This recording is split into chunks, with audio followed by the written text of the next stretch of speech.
فلما استيئسوا منه خلصوا نجيا قال كبيرهم ألم تعلموا أن أباكم قد أخذ عليكم موثقا من الله ومن قبل ما فرطتم في يوسف فلن أبرح الأرض حتى يأذن لي أبي أو يحكم الله لي وهو خير الحاكمين ارجعوا إلى أبيكم فقولوا يا أبانا إن ابنك سرق وما شهدنا إلا بما علمنا وما كنا للغيب حافظين. جب وہ یوسف سے مایوس ہو گئے تو ایک گوشے میں جا کر آپس میں مشورہ کرنے لگے. ان میں جو سب سے بڑا تھا وہ بولا، تم جانتے نہیں ہو کہ تمہارے والد تم سے خدا کے نام پر کیا عہد و پیمان لے چکے ہیں، اور اس سے پہلے یوسف کے معاملے میں جو زیادتی تم کر چکے ہو وہ بھی تم کو معلوم ہے. اب میں تو یہاں سے ہرگز نہ جاؤں گا جب تک کہ میرے والد مجھے اجازت نہ دیں، یا پھر اللہ ہی میرے حق میں کوئی فیصلہ فرما دے کہ وہ سب سے بہتر فیصلہ کرنے والا ہے. تم جا کر اپنے والد سے کہو کہ ابا جان آپ کے صاحبزادے نے چوری کی ہے، ہم نے اسے چوری کرتے ہوئے نہیں دیکھا، جو کچھ ہمیں معلوم ہوا ہے بس وہی ہم بیان کر رہے ہیں، اور غیب کی نگہبانی تو ہم نہ کر سکتے تھے. واسأل القرية التي كنا فيها والعير التي أقبلنا فيها وإنا لصادقون قال بل سولت لكم أنفسكم أمرا فصبر جميل عسى الله أن يأتيني بهم جميعا إنه هو العليم الحكيم. آپ اس بستی کے لوگوں سے پوچھ لیجئے جہاں ہم تھے، اس قافلے سے دریافت کر لیجئے جس کے ساتھ ہم آئے ہیں، ہم اپنے بیان میں بالکل سچے ہیں. باپ نے یہ داستان سن کر کہا، دراصل تمہارے نفس نے تمہارے لیے ایک اور بڑی بات کو سہل بنا دیا. اچھا، اس پر بھی صبر کروں گا اور بخوبی کروں گا. کیا وعید ہے کہ اللہ ان سب کو مجھ سے لا ملائے.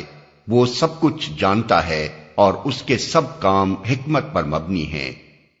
ایک اور بڑی بات کو سہل بنا دیا، یعنی تمہارے نزدیک یہ باور کر لینا بہت آسان ہے کہ میرا بیٹا، جس کے حسن سیرت سے میں خوب واقف ہوں، ایک پیالے کی چوری کا مرتکب ہو سکتا ہے. پہلے تمہارے لیے اپنے ایک بھائی کو جان بوجھ کر گم کر دینا اور اس کے قمیص پر جھوٹا خون لگا کر لے آنا بہت آسان کام ہو گیا تھا. اب ایک دوسرے بھائی کو واقعی چور مان لینا اور مجھے آ کر اس کی خبر دینا بھی ویسا ہی آسان ہو گیا. وَتَوَلَّى عَنْهُمْ وَقَالَ يَا أَسَفَا عَلَى يُوسُفَ وَابْيَضَّتْ عَيْنَاهُ مِنَ الْحُزْنِ فَهُوَ كَظِيمٌ قَالُوا تَاللَّهِ تَفْتَأُ تَذْكُرُ يُوسُفَ حَتَّى تَكُونَ حَرَضًا أَوْ تَكُونَ مِنَ الْهَالِكِينَ قَالَ إِنَّمَا أشكو بثي وحزني إلى الله وأعلم من الله ما لا تعلمون يا بني اذهبوا فتحسسوا من يوسف وأخيه ولا تيأسوا من روح الله إنه لا ييأس من روح الله إلا القوم الكافرون. پھر وہ ان کی طرف سے منہ پھیر کر بیٹھ گیا اور کہنے لگا کہ ہائے یوسف. وہ دل ہی دل میں غم سے گھٹا جا رہا تھا اور اس کی آنکھیں سفید پڑ گئی تھیں. بیٹوں نے کہا، خدا را آپ تو بس یوسف ہی کو یاد کیے جاتے ہیں، نوبت یہ آ گئی ہے کہ اس کے غم میں اپنے آپ کو گھلا دیں گے یا اپنی جان ہلاک کر ڈالیں گے۔ اس نے کہا میں اپنی پریشانی اور اپنے غم کی فریاد اللہ کے سوا کسی سے نہیں کرتا، اور اللہ سے جیسا میں واقف ہوں تم نہیں ہو۔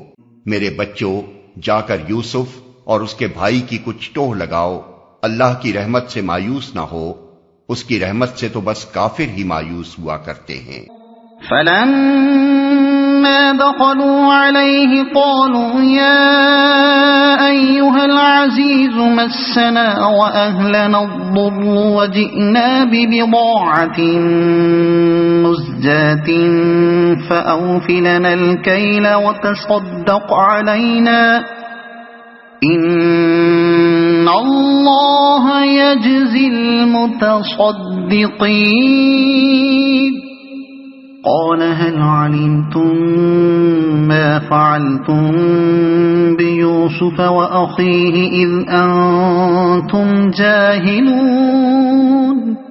جب یہ لوگ مصر جا کر یوسف کی پیشی میں داخل ہوئے تو انہوں نے عرض کیا کہ اے سردار با اقتدار، ہم اور ہمارے اہل و عیال سخت مصیبت میں مبتلا ہیں اور ہم کچھ حقیر سی پونجی لے کر آئے ہیں، آپ ہمیں بھرپور غلہ عنایت فرمائیں اور ہم کو خیرات دیں، اللہ خیرات کرنے والوں کو جزا دیتا ہے۔